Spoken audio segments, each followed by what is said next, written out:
don't try to be the best. Be the first. Be the first to change. Be the first to take the challenge. Be the first one to overcome the difficulties. Because the best person, there's only one Olympic champion. I don't think I'm lucky enough to be that. But I can always try the new things and don't give up. I believe it because you are so unique. Everybody's unique. Be yourself is always the key.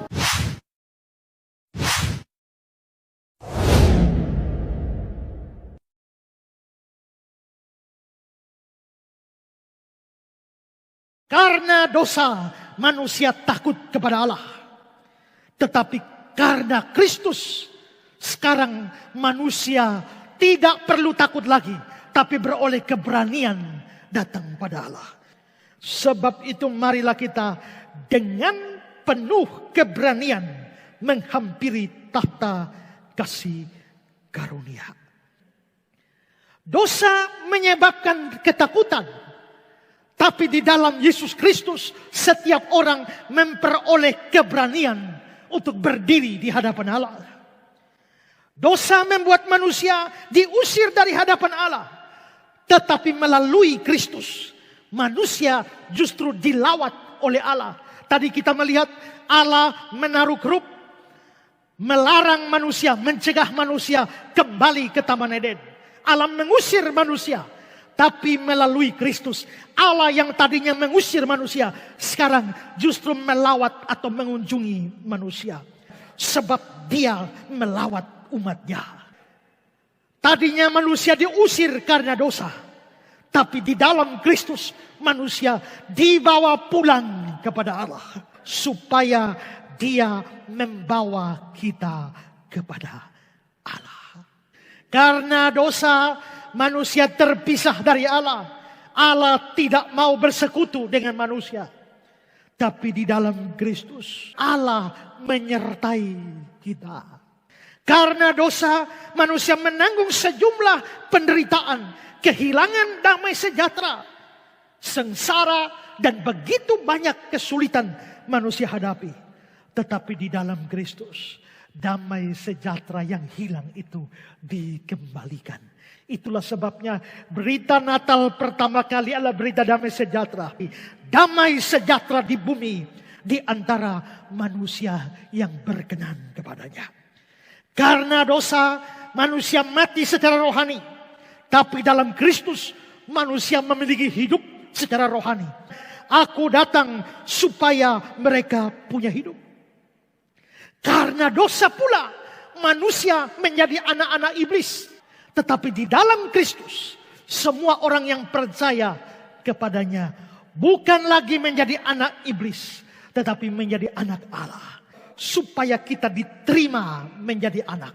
Semua orang yang menerimanya, menerima Yesus, diberinya kuasa menjadi anak-anak Allah. Saudara, bayangkan dari musuh Allah menjadi anak Allah. Dari anak iblis menjadi anak Allah. Bukankah di dalam Kristus semua yang saya tunjukkan ini menunjukkan relasi itu mulai menjadi baik? Relasi itu dikembalikan seperti kondisi sedia kala.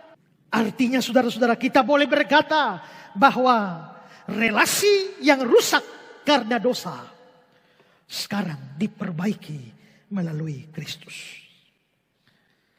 Allah Bapa di surga memperdamaikan, memperbaiki relasi yang rusak karena dosa manusia melalui Kristus. 2 Korintus 5, 18-19.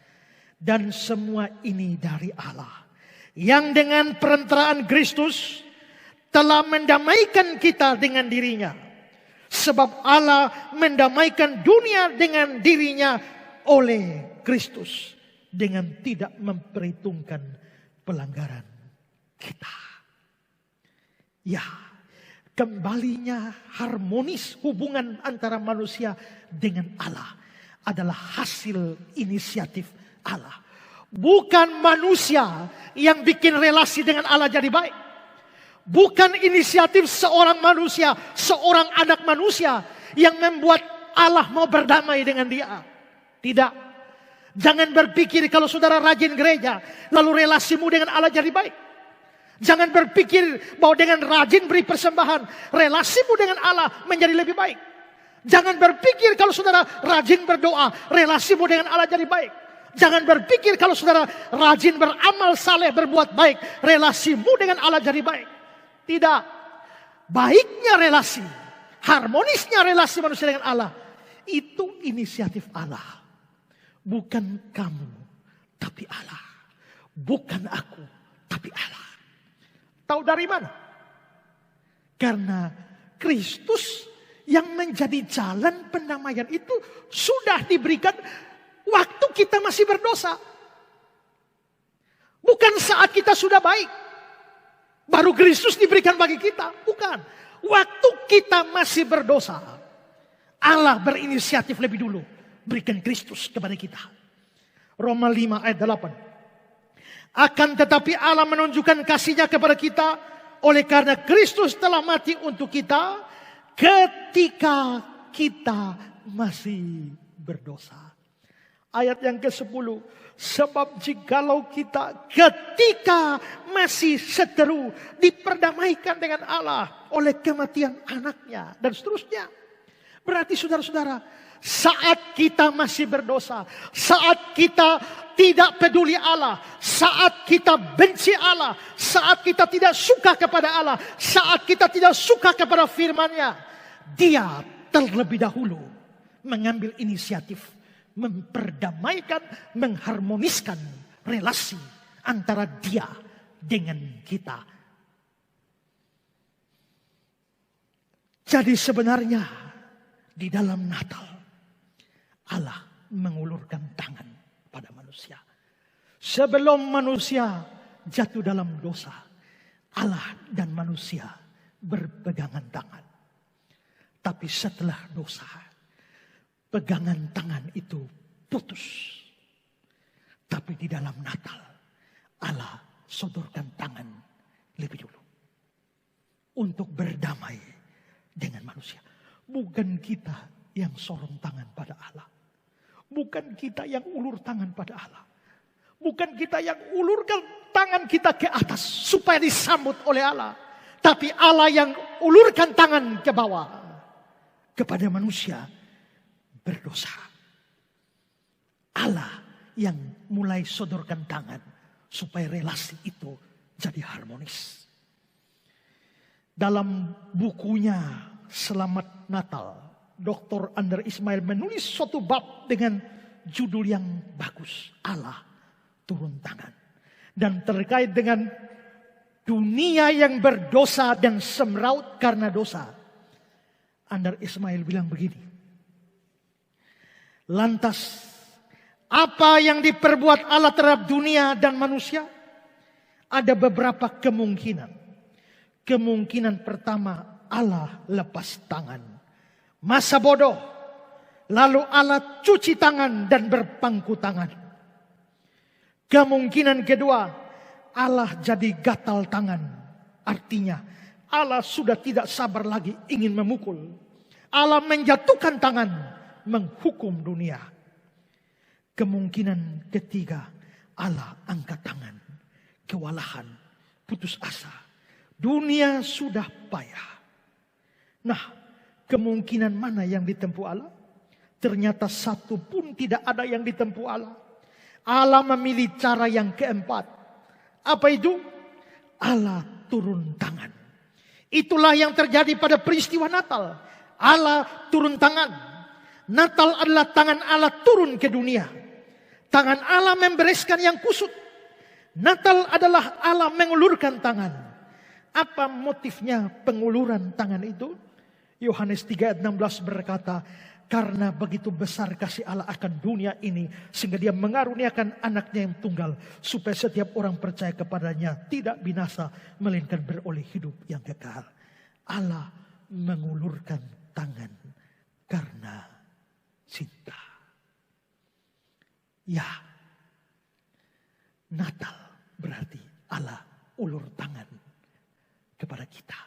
Berdamai dengan Dia. supaya relasi yang rusak karena dosa sekarang bisa baik kembali. Supaya Allah dan manusia hidup dalam kondisi yang harmonis. Saya merasakan tahun depan adalah tahun seputar menabur dengan air mata.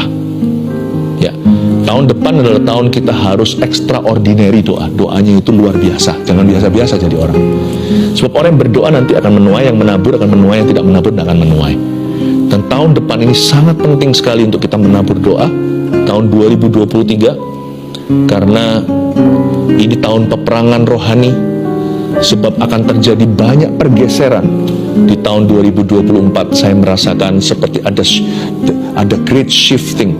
Jangan terkejut, di setiap sektor, setiap bidang akan terjadi perubahan besar. Misalnya di dunia ekonomi atau ekonomi bangsa. Jangan terkejut, kita akan melihat, kita mungkin akan melihat gitu aja, memberikan kesempatan untuk yang lainnya bisa mendoakan dan menguji dulu. Sangat mungkin untuk melihat orang kaya lama menjadi orang miskin baru, atau orang miskin lama akan menjadi orang kaya baru. Ini kalau bicara dalam bidang ekonomi. Demikian pula dalam gereja, kerohanian, Anda akan kaget. Yang terdahulu menjadi terkemudian.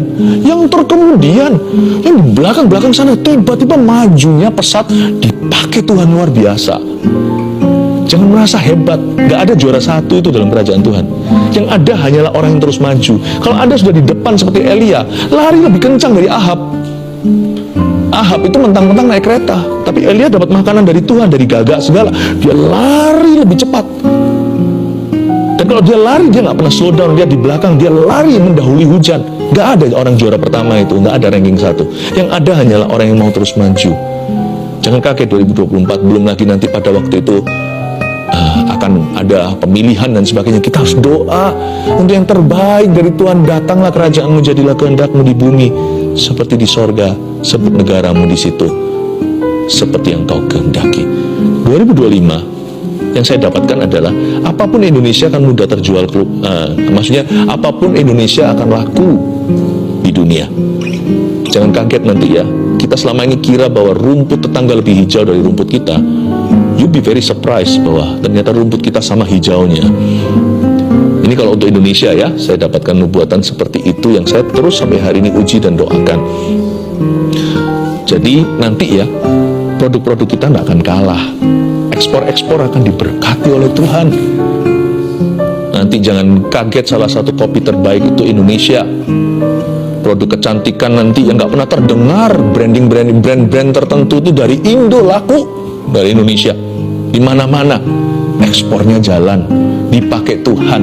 Makanya itu orang-orang Indonesia, saya bicara pada Indonesia di hari kita merayakan kemerdekaan kita, nggak boleh kita bermental kalah. Belajar bahasa, perbaiki sifat, karakter kita, tapi nggak bisa dimulai tanpa Kristus, harus dalam Kristus dulu. Kita persiapkan diri, kalau bisa punya pendidikan yang lebih tinggi, kenapa tidak? Jangan hanya suntik ke gaya hidup, tapi ilmu pengetahuan. Tapi lebih penting dari itu semuanya adalah sifat. Sifat atau karakter Kristus itulah yang menjamin kehidupan kita. Buat apa orang pinter tapi licik? Buat apa orang yang smart tapi curang? Buat apa orang yang jenius tapi jahat? Semua harus dimulai dalam Tuhan. Di luar aku kamu tidak bisa berbuat apa-apa, kata Tuhan. Kita persiapkan diri kita bisa maju, ya. Itu kira-kira yang saya dapatkan waktu dalam doa-doa pribadi saya.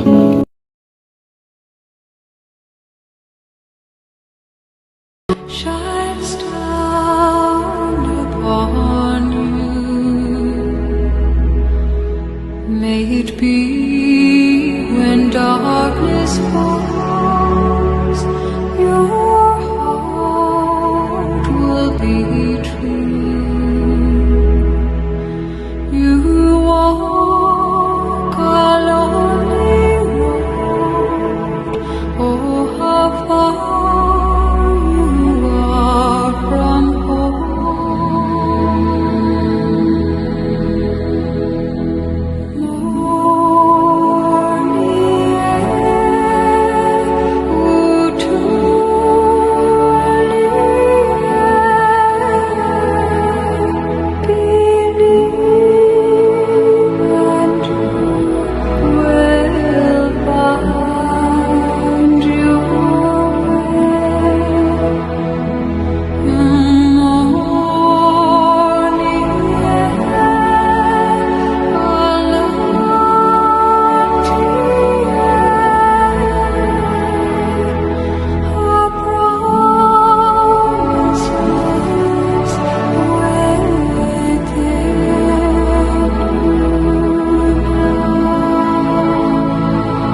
it be the shadows call will fly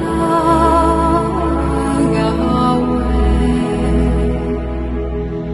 May it be you journey on to light. Apa sih kemenangan yang diterima orang yang diurapi Tuhan? Yang pertama, dia akan mengalami penyertaan ilahi. Orang yang ngalamin penyertaan ilahi, dia dapat melihat yang mustahil jadi mungkin. Karena kita tahu bagi Tuhan tidak ada yang, Pak, mestinya gak mungkin, tapi aku kok ngalamin ya Pak. Itu namanya urapan Tuhan. Kenapa? Karena orang yang diurapin Tuhan akan ngalamin campur tangan Tuhan. Dan kalau Tuhan yang campur tangan, dia tukang periuk yang baik. Maka dia bisa jadikan apapun yang saudara kerjakan menjadi hasil yang indah. Yang setuju sama-sama katakan amin. Dan yang kedua, kemenangan yang dia alamin adalah percepatan. Gak butuh kerja yang keras. Dipercepat sama Tuhan. Bukan berarti dia gak bekerja. Dia sangat bekerja. Tapi yang dia gak minta, yang dia gak kerjakan, Tuhan kerjakan bagi dia. Mungkin di sini ada anak-anak muda saya lihat. Mestinya membutuhkan beberapa puluh tahun untuk saudara bisa jadi orang sukses. Di sini bapak-bapak mungkin, Pak, saingannya terlalu banyak Pak. Tapi kalau saudara diurapi oleh Tuhan, Tuhan bisa percepat itu dalam beberapa tahun. Tuhan bisa pakai dan berkati saudara.